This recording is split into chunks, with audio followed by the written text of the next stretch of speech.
Because you waited for me. Oh, look at this. Look right, at this. Look at this. Up. It's from this to this. We are here at Brigham Avery Productions. Better believe it. Brigham Avery, why don't you please start this off for us? Thank you so much. I just want to say this is a product of Brigham Avery Productions on my YouTube channel. Nothing said by any of us, especially Geno Bisconte, is to be taken seriously. It does not necessarily protect or project the thoughts of this network or anything, any of my associates, Joe Montana, Bob Odenkirk, any of those fine folks. Welcome to Better Believe It. Brigham Avery for Geno Bisconte and Sam Betesh. I just wanted to get some talking in because these guys will babble all night, but it's great to be back, Sam. The floor is yours. Take it away. Damn it, it's great to see you guys both. Well, thank you so much. We're here with a brilliant, not only is this guy a brilliant comedian in Geno Bisconte, but he's also on the side making money. He's not even making money. He's not even making money for himself. He's making money for all of you. And by the way, we've been doing this through preseason football. I mean, we have been doing this through, through Cubs pennant dreams. I mean, we have done so much to put money in your pocket. And while Brigham figures out the lighting situation on his end, we got to start where it all really matters. All right. So while we got the Blair Witch Project going on, I want to remind everybody of something. First of all, we are here. Forget about week 0. All right. We all know who the week 0 is here. All right. But forget about week 0. Week 1 is here. The banner is absolutely being raised in Philadelphia. A second banner. Who thought that would happen? Eagles championship. Sirianni and his boys aren't going to be out to watch it. He says we don't even. Yes, I love that he said that. I love that he said that. But before we jump into Thursday Night Football, we got to go back, and I want to give you, Brig, the first opportunity to speak about this. But we have to remind everybody, this is how we make you money here at Better Believe It. So last week, this is the average Joes. It's for average Joes. It's like the dodgeball of bettors. Would you not agree? For people like me that don't get it, Sam. Yes. Thank you. So this is what it is. So the bottom line is, last week we told you can either set $100 on fire, or you can listen to Geno and lay it on Ohio State minus -1.5 in a game they won by 7. And yes, it got interesting at the end. But please, first, interrupt to toot my horn really quickly. Yes. Not only it's one thing when we joke around, we have fun, and I think we say the dumbest things in the smartest way. But we nailed this. And I'm gonna give I love when my joke nails the pick. And I said the only thing bigger than Arch Manning right now is the arch of everyone's back, blowing him, crowning him the #1 pick. And what did we hear all week? Wow, we got out. And I have no problem with Arch Manning. He was even the first to admit we got out over our skis. And anyone that thinks, and then I'll hand it back to you, that Ohio State didn't look good. They didn't have to. When they saw how, I never heard of this guy, Matt Patricia. Oh, yeah, the guy with all the Super Bowl rings and the shitty NFL head coaching resume. When he got in Arch's kitchen, they're like, don't do anything dumb. You're young, and they've got their whole life ahead of them. I know I was going to add one sentence. That was 20 minutes. But back to you. But we nailed that in so many ways. And Brig, I want to hear from you on this. I know Brig is really locked in. Now, Brig, for those that don't know it, that are new to Better Believe It and might be new to you, Brigham Avery is I don't even want to say diehard Irish fan. I mean, Notre Dame is, you bleed green, absolutely. I built a career out of it, Sam, for Christ's sake, in Southern California. I made a cornerstone of Brigham Avery Productions out of a Notre Dame show, so I kind of made it my own welfare service, to be honest. And because of that, And because of that, you are locked into college football each and every Saturday. And on this one, I know you were really eager to see what would happen here at Texas, Ohio State, obviously licking the wounds of Ohio State having beaten Notre Dame to end last season as champs, as Ohio State, well-deserved champs, obviously. And then now they are the number one team in the land all over again. But Brig, is there anything you saw from Arch or anything on the field that stood out that day with that Texas, Ohio State game? It's the Ohio State defense and Ryan Day being a gamer against everybody but Michigan. I will tell you, I don't like his methods. He's like a savage killer in a Harrison Ford movie. In fact, I think he might have killed Harrison Ford's wife in the Fugitive. He looks like that guy, the one-armed man. But he only has two arms, and I'll tell you what, he does a pretty good job of using them to coach that team because they are big against everybody but Michigan. And I've learned not to bet against Ryan Day in big games. He beat Notre Dame September 23rd of 23. In South Bend. He beat him in the championship game against last year. He beat Texas. You just don't mess with this man in big game situations. He is a proven winner. That's for sure. And I just want to say this much because I was rooting, of course, for our bet here. But at the end of that game, once Arch made it a one-score game, when 14-0 became 14-7, they got the ball back beautifully with over 2 minutes to go. And there was a real chance. I mean, we were sweating that out, Geno. We knew there was a major opportunity there for Texas to march down and score. They completed passes. I interrupt you again, yes. just to give props to real fucking real gamblers, real men. That they could have overturned that Arch Manning touchdown. So I was glad they didn't. I wanted this to be a pure cover. Sorry, I keep doing that to you, but I mean, I really thought that was worth pointing out. Your thoughts, Sam? I'm going to say this and interrupt. They couldn't overturn that. That was an amazing catch. I thought. I thought it was too perfect to overturn. And I'll tell you something else, Sam. Did you both really believe that they were going to come back and get another touchdown drive? I thought they might get close, but I'll tell you, Sammy and Geno, we've seen Ohio State, and it's bend don't break with that defense. So I thought they got one score. That's it. Bars closed. No, okay. I want to say two things. You can dispute that touchdown. You two can, things, and a lot of people have, and clearer touchdowns have been overturned. So well, first of all, let's put something to bed for the weekend. Geno, you're absolutely right, and here's why. LSU Clemson hours later had an even more obvious touchdown stolen from LSU on an incredible one-handed catch, hitting the pylon. Even the referee in the booth with the broadcast, and you could hear Herb Street losing his mind about it. They came back after the break to discuss it again. The fact that LSU, had they lost that game, there would have been an absolute riot, even though the game was at Clemson. I can't even tell you how ridiculous overturning that touchdown was in the LSU Clemson game. So you're right, Geno. We see crazy, ridiculous, stupid shit all the time. We thought they were trying to figure out whether it was in the end zone or at the half-yard line. They come back and say no catch in the LSU Clemson game. It was ridiculous. So you're right. Nothing is pure in these games, and I thought it was. It was such a nice play from Arch Manning. I mean, when you're talking about 30-yard touchdown passes, you don't want to take those off the board. But the other thing I'll say is, Brig, you said that perhaps Texas was not in position to come back and tie that game. Arch Manning is thinking about one play in that game. 3rd and 5 on the final drive. His running back on an underneath is absolutely free and clear to run at minimum for 10 yards and get out of bounds, and Arch throws the ball just behind him. He has to attempt the one-handed, right-handed catch behind him. And for a running back, who obviously his number one job is not catch, that was a difficult play, and it could have absolutely sprung them to at least keep that drive going and make it a little closer. So that's enough. We can toot our own horn later, but I think that puts the bow on it. I really want to get into what we're doing here. This is week 1. I'm getting into what we're doing here. I'm getting into it. This is what we've been waiting for, though. I mean, look, Sunday is a religious experience during the NFL season, and week 1 on Sunday is spectacular, setting your lineup and all of that. And I actually don't love Thursday night football for every week of the season, but to kick off the season, absolutely beautiful, a standalone for the champs. It's great. Of course, I'm an Eagles fan, so I love it even more. Since 2000, we've never seen Cowboys-Eagles on the opening week. Never. It happened in 2000, and now it's happening 25 years later. This is very special to get the Cowboys. Quite a measuring stick for Dallas, minus Micah Parsons. We'll see what that looks like with Kenny Clark in there instead.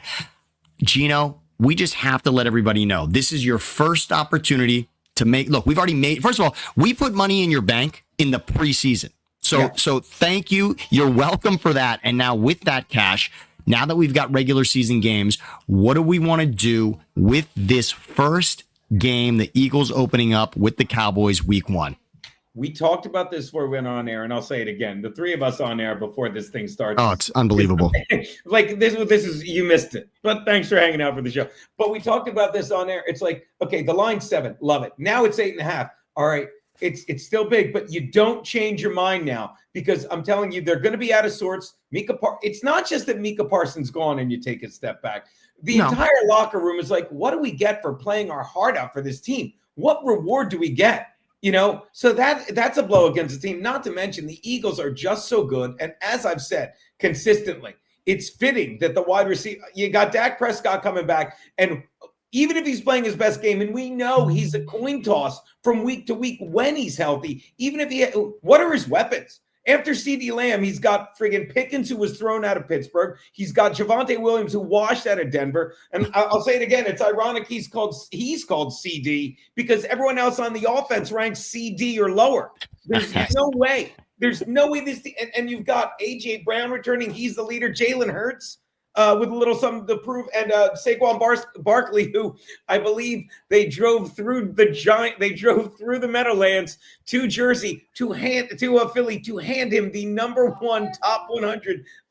What is it? Sports Illustrated. So the NFL 100. So the top 100. NFL Network puts this out. And I want to remind everyone because people have an issue with oh wow, well what who's voting on this? This is voted on by your peers. This is the players saying that you are the best player heading into this season. Saquon Barkley at #1, which was pretty impressive when you see the video of all the players and how they voted and what they thought of Saquon for what he did in 2024 heading into 25. They said it. That's your best player heading into this season. Wow.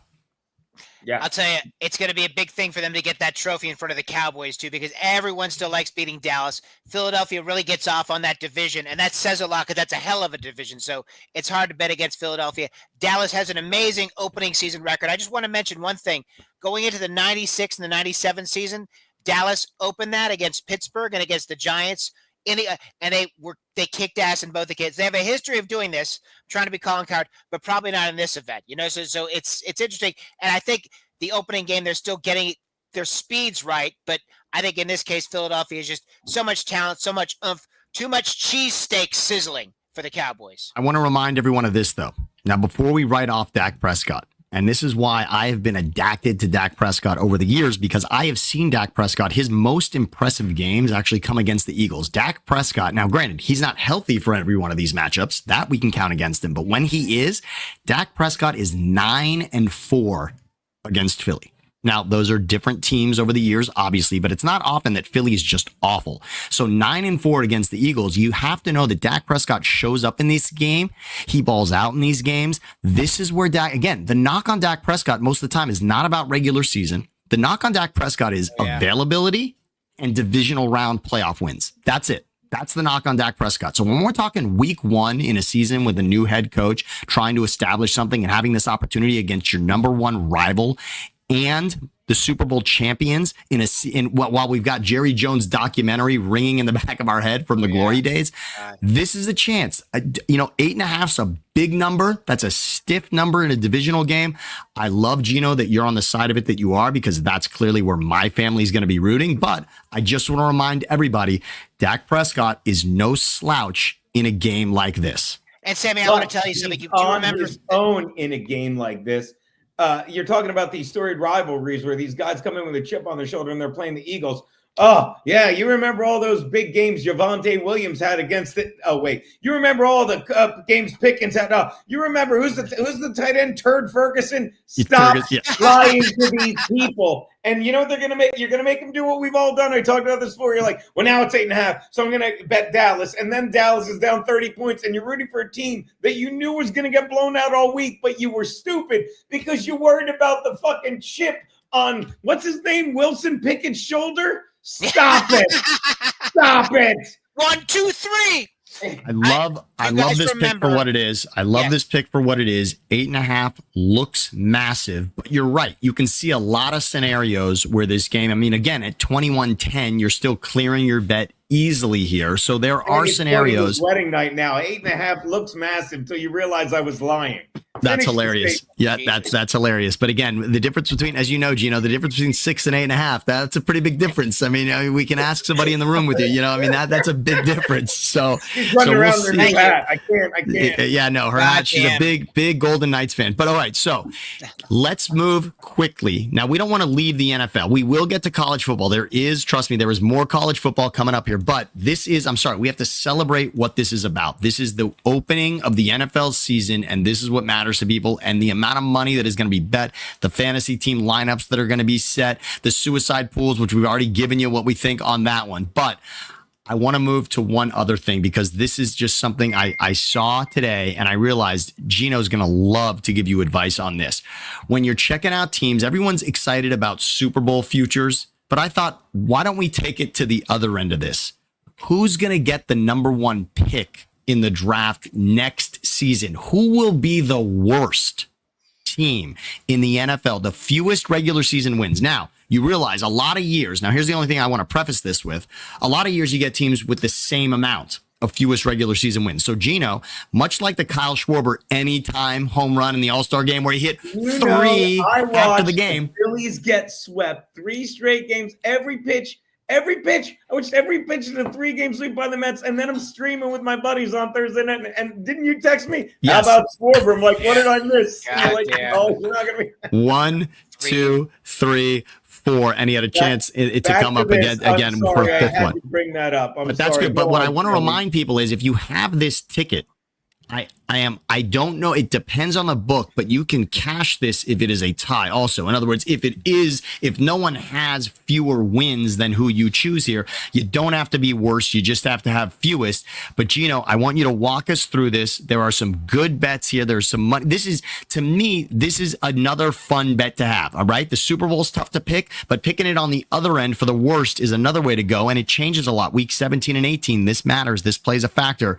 Geno, what do you think on this for the worst team this season? I'm going to give you 2 picks here. I'm going to tell you, don't take the Browns, okay? Because the Browns are not even good at tanking. They have to try and mentor Shador, and I know Roman. They have 2 rookie QBs, and they have Flacco, and they're like, well, if we just tank. If you tank, you can go after Arch, who may not even be the move to do it now. You can do that, but you're going to look like absolute idiots. Not the Giants. Jackson Dart's going to take over. A lot of people are saying they're going to do better than they believe. The 2 teams to look at are, if you want to try and make a little money, go with the Jets. I'm going to tell you, go with the Jets because Justin Fields just is not going to pick up. They're going, and everyone's like, well, they just need to run the ball. They're going to put 10 guys in the line and say, hey, Justin Fields beat us, and he can't.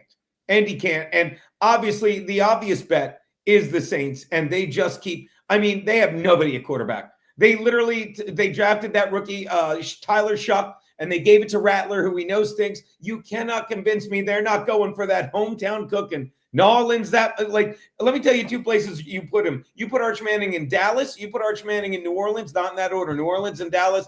That's a win-win, even if he isn't the overall consensus number 1 they thought, because people will go nuts for him more so than they will. I love that. I love that connection. I love the Arch and Archie connection for New Orleans. That would be a gorgeous homecoming for that family, of course. And there will be better moments in Arch Manning's season. We know that. Obviously, right now it's not looking amazing, but it still feels this reminds a lot of people of when Andrew Luck was the guy, and we were just spending a season wondering. Suck for luck is what we had. I don't know that we have the perfect analogy right now for what the march towards Arch. Let's call it that, right? In New Orleans, that would make sense. How about the Arch-Jewish March? That's perfect. That's perfect. That's perfect. So the march towards Arch in New Orleans, that could very well be. So look, let's be clear. Geno is telling you that the Saints will have the fewest wins, which again, that's not necessarily out of left field, but you don't want to be out of left field. When you're taking $100 and you're saying, what do I want to put it on?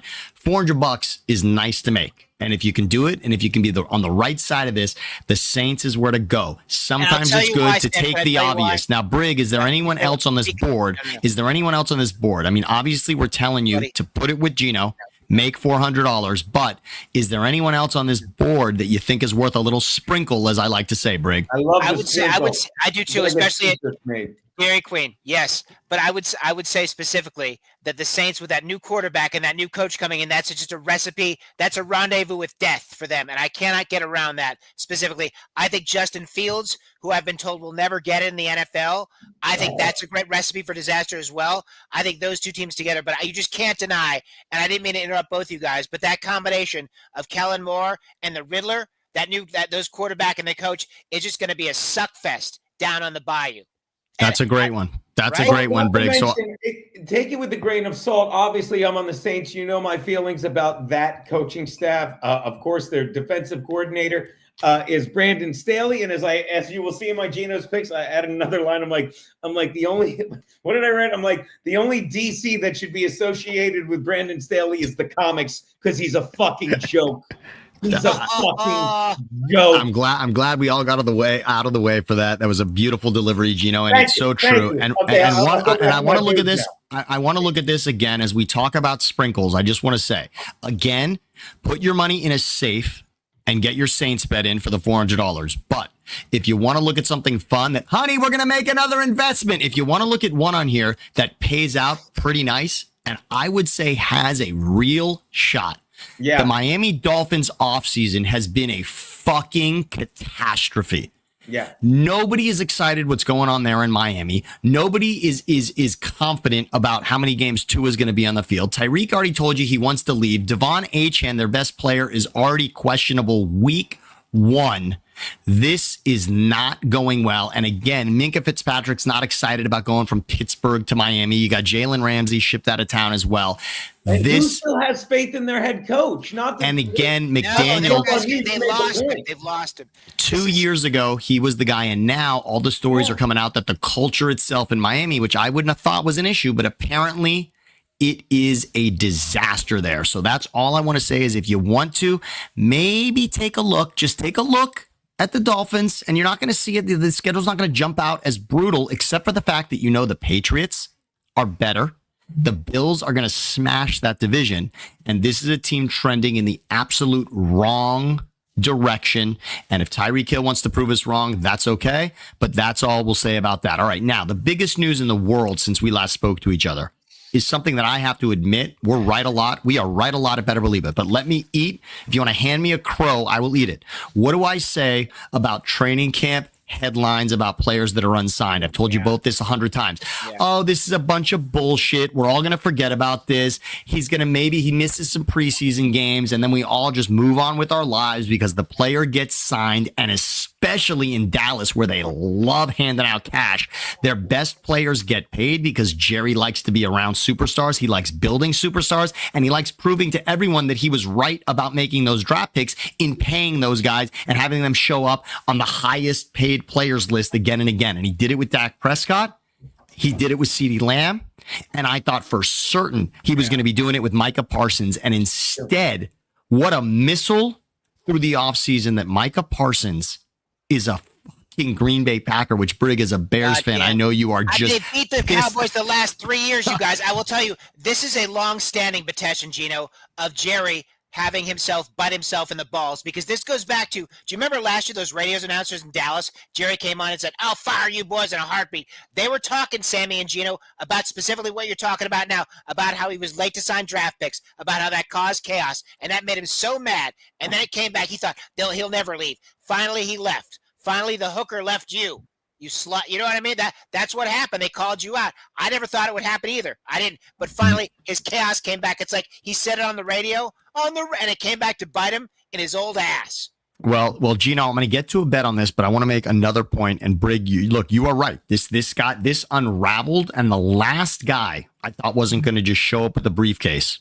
If you look at every owner in the league, the last guy I thought was going to show up without the briefcase of cash was Jerry Jones. This was, I couldn't have been more wrong about this. I just could not. There was a 0% chance in my mind that Micah Parsons was. Have you ever seen this happen, Sammy? Have we ever seen this happen, Gino? I'm sorry. I'm just trying to say this is a historical reality. And Brig, finally, the hand bites him. The hand that he was trying to feed bit him. It wasn't about money. It was about getting away from that crazy old man. And as a Bears fan, Brig, Khalil Mack was an interesting one that didn't go right. Khalil Mack is a Bears fan. You understand that sometimes the best defensive player doesn't end up with the team that he was with the season before. That does happen, but this is so rare from a Cowboy standpoint. It blew me away. And the only thing I want to say is Jerry Jones. We love the documentary about the Cowboys, and we've been watching that making of the dynasty. The Herschel Walker trade, which is a theme through that entire thing. And who gets credit for that, whether it's Jimmy Johnson or him, that unraveled the entire relationship with Jimmy Johnson. And even throughout the entire documentary, you're still a little unclear. It looks like Jerry kind of in the end relents to Jimmy, but he wants to take that credit. Was this Micah Parsons thing a little bit of, maybe this is my chance without Jimmy here to take that best player on our roster, trade him, and turn it into something in the future that we don't have in the present? Maybe, wild theory, but by the way, he also brought it up in his press conference after this trade. Guess what? He did mention Herschel Walker. So It is in the back of his head. It will always be in the back of his head. And look, if those 2 draft picks and Kenny Clark turn into a divisional playoff win and they're in the NFC Championship, we're fucking wrong. That's it. You ever heard of Occam's razor, Sammy? You ever heard of Oh, Occam's yes. Oh, I love that. Yes. The simplest answer is usually the right one. Yes, the right one, yeah. Maybe he looked so bad on the Dak Prescott trade. Maybe he got so fucked by the Dak Prescott trade, which he made. The contract, not the trade, but the contract. Yes, the contract, the $6 million contract. Yes. Okay, and just say, imagine that he got fucked on that. Okay, and didn't work out. Well, now imagine he's sitting there saying, I don't have the money to just do this willy-nilly because of Dak Prescott. And you know what? If I do it and he ends up sucking, my brother tells me he's rumored to have a neck injury, then I'm going to look bad again. But I think he sat there and said, you know what? This is a perfect way for me to point out that back when they did that Herschel Walker trade and people were talking about Jimmy Johnson, stop it! Stop it! He spent too much money on Dak Prescott. It blew up in his elderly face. And now he's like, it ain't happening to me again. Take him. And he did make a very good trade for what he got rid of.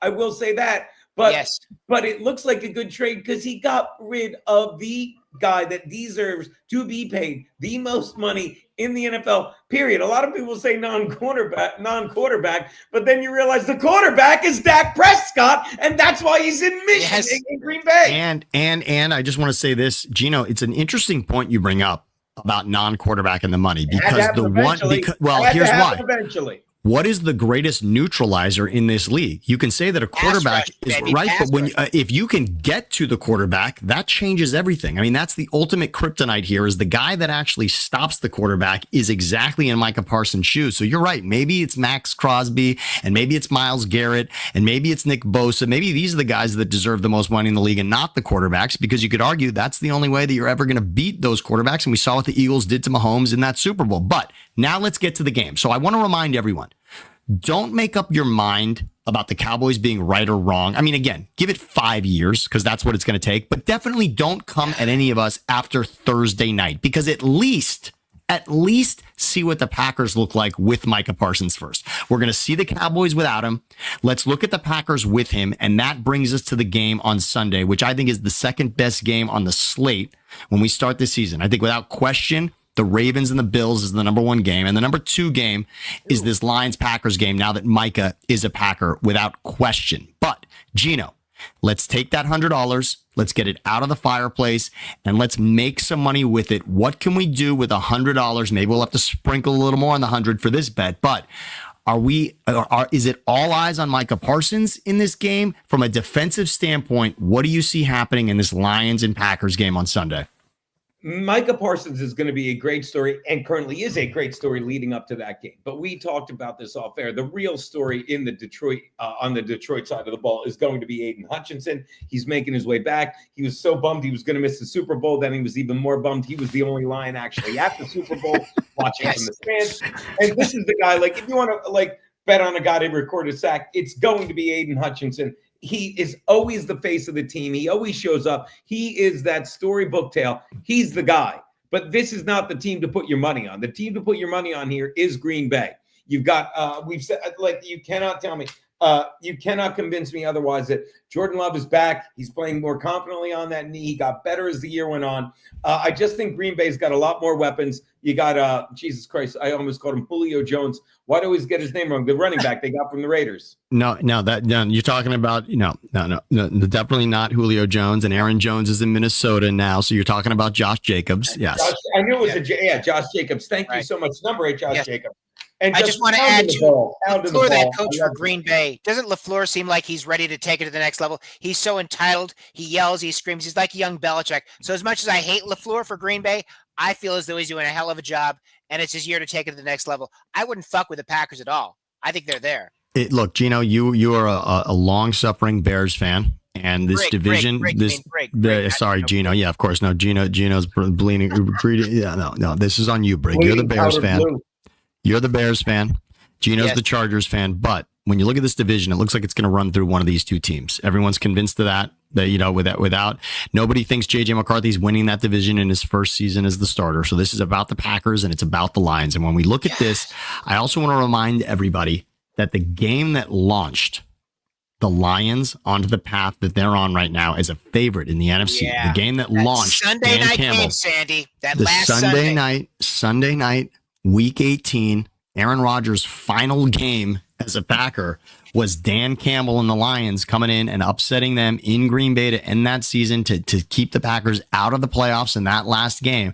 And so the Lions aren't afraid of going into Green Bay and making some noise either. I love LaFleur because LaFleur came into this league and went 13 wins, 13 wins, 13 wins in his first 3 seasons. That's pretty damn good. I mean, try beating that to start out a career as a head coach. But this game, I just want to remind everyone what you said, Geno. Again, if you're going to lay some cash down on something happening defensively, everybody's going to be throwing money at Micah Parsons because that feels like the number one story, but I'm glad you reminded us, Geno. Aiden Hutchinson, the story was, wow, the Lions, the number 1 seed Lions last season, when they make it to the Super Bowl, Aiden Hutchinson will be healthy and ready to go. Everyone thought he was going to be done for the entire season. And again, that team was ravaged by injuries. David Montgomery did come back earlier than expected, but Aiden Hutchinson apparently was going to be healthy in the Super Bowl. And it never even got close because Washington came in and ended the parade in the divisional round. But Aiden Hutchinson's been waiting for this. And you're right. He was on a record-setting pace before. By the way, if you want to see an ugly injury, if you want to see the ugliest, the Hutchinson injury last season. No, Sammy, is what that is. It was absolutely twisted in a pretzel, disgusting to see what happened to Hutchinson. But he will be wreaking havoc, according to Geno, on Sunday. I love that. All right, so before we get out of here, we've done a lot of NFL. Let's now take the last 5 minutes here and go through something that everybody in college football saw this. Now it was ugly for Bill Belichick, sure. On Monday, we all saw that. And when he was talking to his girlfriend on the sideline, I just saw that viral clip. Did you guys? You saw it? I just saw it today. It's Jesus so good. Christ. It's so good. See, they had a picture of Bill Belichick with B. Arthur, and the caption said, "This is what Bill Belichick's girlfriend would look like if Tom Brady never played for the Patriots." That's amazing. That's amazing. That is fantastic. That? Brig. I do love that, Brig. Gino's going to work that in on his next set, but I'll shoehorn that in. We got to look. So as ugly as that loss was. Nobody, in front of all those celebrities, Roy Williams, LT, Michael Jordan, you sad Belichick. But nobody was looking at UNC as a playoff team. You could expand that thing from 12. You could have made it a college basketball tournament and nobody had UNC getting into the college football. If you made it a field of 68, all right? Nobody had UNC at that level with Belichick in his first season whatsoever. But I'm sorry to interrupt. Do they have 70 new players on the rosters, Betesh? 70 new. Look, Michael Lombardi's done an incredible job turning this thing over with Belichick, but new does not always mean better. And certainly that's what North Carolina is looking at right now. But the team that's got bigger aspirations, that really has a lot of question marks right now, that is synonymous with college football, of course, we're looking at Alabama. I mean, that Florida State game was rough. And the ghost of Nick Saban is haunting this team. And by the way, I believe it was 9.5 to start the season for wins. On this Alabama schedule, 9.5 was the number, but that Florida State loss to start things out drops it now. You can look at it at 8.5. Geno, when we look at Alabama for the rest of this season, and it is a rough one, and trust me, nobody is excited about what Kalen DeBoer has done to this point, and he is getting savagely destroyed for how he has misrepresented this franchise, this program now without Nick Saban. Because I'm sorry, when you take the torch from Saban, the bar, this is not about beating Florida State and being excited. This is about running through Florida State. This is about going undefeated before you hit LSU or Georgia, obviously, at the very least, right? That at Georgia was supposed to be 2 undefeated behemoths going at it. And now there's a blemish already on the schedule for Alabama. Geno, I'm going to sit back and watch you just take this apart. 8.5 wins. Can you find them now that you started with that loss? What do you see for Alabama the rest of the way? We went over it, and we actually gave them a win for Louisiana and a win for Monroe. We gave them a split with Eastern and Illinois, and we couldn't do it. We couldn't do it. We were like, and first of all, let me say this. Why are you betting on, why are you chasing it? If you're betting on this, you're just an Alabama fan with a grudge. There's no reason to be putting money on the Alabama regular season win total. But if you are, you should bet the under, because I don't even see that head coach making it. I can't even remember his name. I learn his name every week, and then they lose, and I'm like, yes. I can't be bothered with this team. Yes. Kalen DeBoer. I always want to say DeBuff like the beef. Well, he's terrible. Kalen is a bore. Like, what is it? He's got 4 unranked losses, which is as many as Saban had. And that's the thing. He's not playing this schedule. He's playing the ghost of Nick Saban. God. Every week, whatever he does, even when he wins, it's like compared to something Saban did. And Geno, you don't know how brilliant you are. On this team, and this team is playing with a monkey on their back.